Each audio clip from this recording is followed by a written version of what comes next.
기업 취약계층까지는 확산하는 데는 다소 어려움이 있기 때문에 이 부분을 중점을 두도록 하겠습니다. 두 번째, 설 민생 안전 대책입니다. 첫 번째는 제삿날 성수품 물가 안정을 통해서 장바구니 걱정 없는 넉넉한 명절이 되도록 하겠습니다.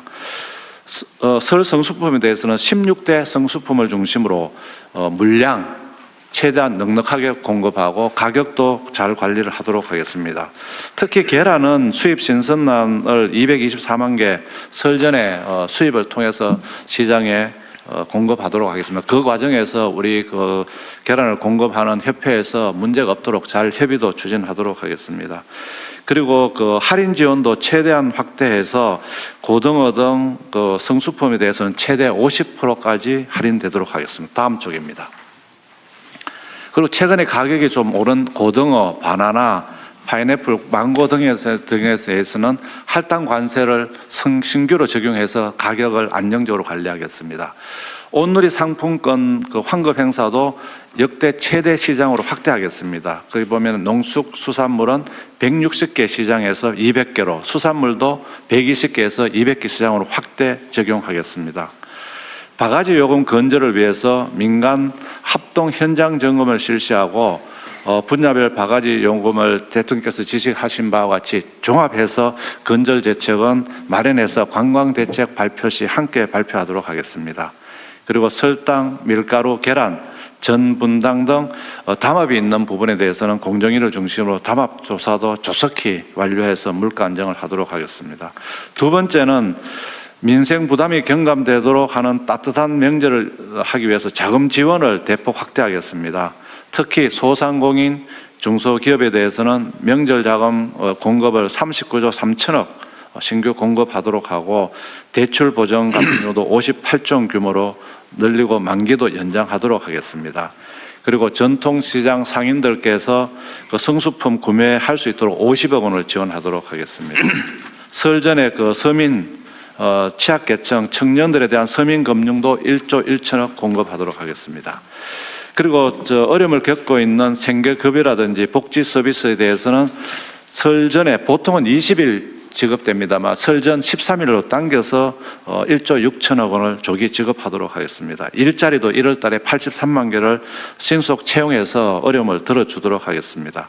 체불임금, 대지급금도 신속하게 지급되도록 조치를 하도록 하겠습니다. 생활비 경감을 위해서 취약계층의 문화누리 카드를 설 전에 발급하고 그다음에 설 전에 영상통화를 좀 할 수 있도록 할인 지원하는 부분, 그리고 에너지 바우처 같은 경우도 찾아가서 방문해서 에너지 바우처를 14만 7천 원 카드로 지원해서 어려움이 없도록 하겠습니다. 다음 쪽입니다. 또 내수도 지역 상권에 굉장히 온기를 불러일으키기 때문에 활성화를 위한 지원을 하도록 하겠습니다. 근로자 휴가 지원을 40만 원을 1월, 2월 중에 5만 명에게 지원하고 설 기간에는 최대 5만 원까지 추가 지원해서 관광 또 소비 활성화가 되도록 하도록 하겠습니다. 그리고 철도, 도로 같은 경우도 작년과 마찬가지로 통행료 면제는 추진하도록 하겠습니다. 방한 관광객을 늘리기 위해서 중국의 춘절을 활용해서 관광 상품을 집중 판촉하고 그리고 또 입국 편의 등도 통해서 중국인들이 이 한국 방문을 차질 없도록 지원하도록 하겠습니다. 소비붐 지원을 위해서 코리아 그랜드 세일을 12월 17일부터 2월 20일까지 하고 할인 행사도 연계해서 소비가 이루어지도록 하겠습니다. 지역사랑 상품권도 1, 2월 중에는 4조 원 규모로 집중 발행하고 할인율도 인상하고 구매 한도도 확대해서 이 부분 지역 소비가 살아나도록 지원하도록 하겠습니다.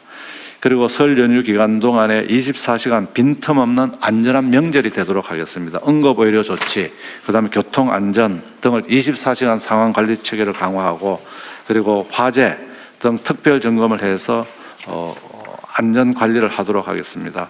지금 부처별로 설 민생 안전 대책을 했는데 요약본을 보고드렸습니다만 굉장히 두꺼운 과제입니다. 그래서 부처별로도 개별 홍보를 하도록 하고 특히 디지털 매체를 활용한 SNS, 유튜브 영상 쇼츠 등을 활용해서 하도록 하겠습니다. 또한 그 국민들께서 이번 대책을 찾아보실 수 있도록 AI를 통한 검색이 가능하도록 해서 어디선지 누구나 접촉을 해서 이 자료에 접촉할 수 있도록 하겠습니다. 이상 보고를 마치겠습니다. 네, 수고하셨습니다.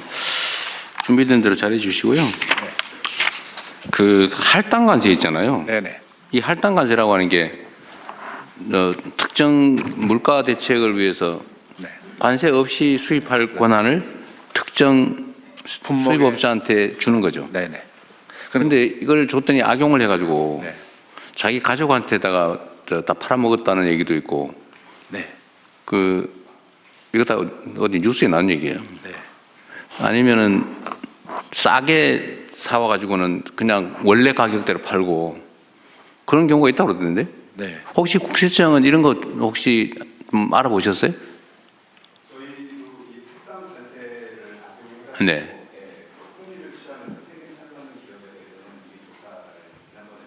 네.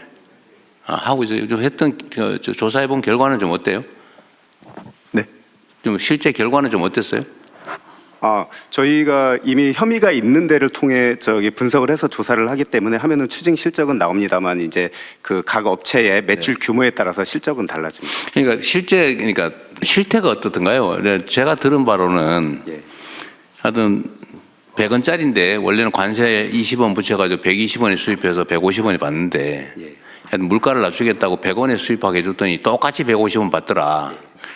또는 100원에 수입하면 120원에 수입한 다른 업자들보다 20원 차익이 있으니까 이걸 싸게 팔아야 되는데 싸게 팔면 누군가 이익을 보잖아요.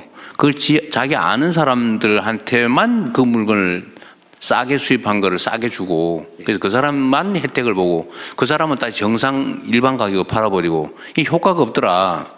이런 얘기를 들었는데 실제는 어땠어요? 저희가 조사 사례를 보면은 할당 관세를 해줬으면 그만큼 가격이 내려갔어야 되는데 그렇지 않은 경우들이었습니다. 저희가 조사했던 사례들은 거의 대부분 그러죠. 예. 그러니까 이게 이 제도가 네. 이게 지금 현재 상태 제도상의 문제가 있어요. 그 사후 관리가 안 되니까 네. 이 악덕업자들이 그 할당 관세 이용해 가지고 그 깎아준 관세만큼 자기들이 먹어버린단 말이에요. 네. 그래서 물가를 낮추려고 하는 건데 안 낮춰진다는 거예요. 이게 할당관세 해줬을 때 이걸 연결시켜주는 프로세스가 돼야지만 나중에 그걸 어떻게 나가는- 제대로 통제할지. 네네. 알겠습니다. 차라리 이렇게 될 거면 할당 관세 혜택은 일반 수입업자가 아니고 네.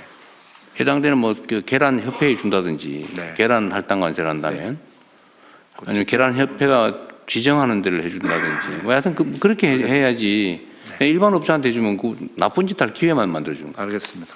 네, 대표님 제도 개선 네, 검토하도록. 그거는 제도 보완을 좀 네. 보완책을 만들어 보시고요. 네, 관세청입니다. 네. 그 부분 관련해서 추가로 말씀드리겠습니다. 어디 계시? 예, 카메라 뒤에 있습니다. 카메라에. 예. 네. 그 할당 관세 지금 말씀 주신 부분을 저희 관세청에서도 원래 그 할당 관세 관련된 그 품목이 수입이 되면은 그 부분을 40일 이내에 반출을 해야 되는데 그 반출 안 하고 그냥 창고에 둔다든지 그런 부분들을 단속했고요. 그리고 또 계란 파동이 있었지 않았습니까? 그래서 미국산 계란이 들여왔을 때 그게 오히려 더 그 반대로 무단으로 반출되는 그 사전에 그런 경우들도 있고 그 대통령님 말씀하신 그런 할당 관세 자체의 어떤 물량 부분을 그 고의를 가지고 불법으로 하는 부분들도 저희들이 단속을 하고 있습니다. 예를 들어서 특정한 업체 할당 양 자체가 정해져 있는데 그 부분을 뭐 자회사를 실제로 만들어 가지고 그 자회사가 또 할당을 받아서 전체 물량을 높게 만들어서 다른 업체들이 그 피해를 보는 그런 다양한 부분들을 맞습니다. 행정지도 또는 필요하면 저희들이 검찰에 고발해서 또 형사처벌도 하고 있습니다. 그런 문제에 대한 수사 권한은 누구한테 있어요? 관세청에 있습니다. 수사 권한. 수사 권한은 아까 검찰에 고발한다 그래서 한 말이에요. 예, 저희 관세청에서 기본적인 수사를 하고요. 수사 권한이 있어요? 수사 권한이 있습니다. 특사경에 저희들이 근데 뭐 고발을 해요? 송치하는 거겠지. 송치를 기본적으로 그 수사 입건 단계부터 검찰에 보고를 해서 저희들이 수사를 얘기 자꾸 복잡하게 하지 마시고요. 수사 권한이 있어요? 그런 문제에 대해서?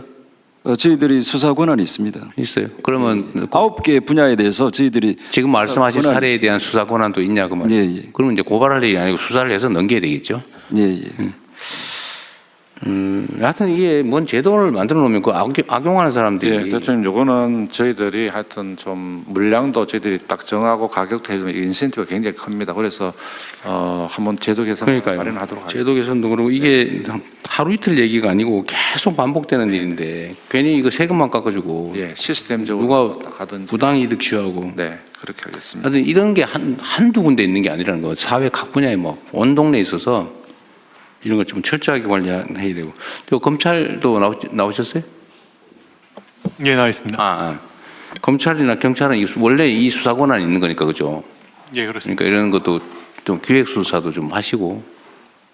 어쨌든 이게 맨날 뻔히 이렇게 나쁜 짓 하는 게 보이잖아, 그죠? 예, 그렇습니다. 아주 엄히 처벌도 좀 하고 그러십시오. 예, 알겠습니다. 좀 더 올리면 네.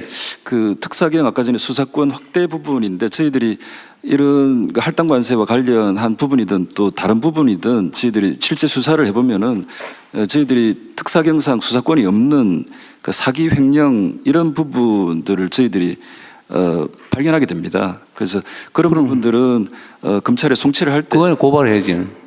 그 참고 자료로 저희들이 네. 보내고 있는 상황인데 저희들이 무역 범죄와 관련해서는 좀 일관성 유지를 위해서 나중에 법무부에도 그 말씀드리겠지만 그 무역 범죄와 관련한 사기 횡령 이 부분에 대한 수사권 확보들이 저희 관세청 수건 사업이긴 합니다. 그거는 쉽지 않을걸요. 일반 범죄 수사권까지 계속 확대하면 끝이 없어가지고. 그건 나중에 따로 한번 토론을 해보세요.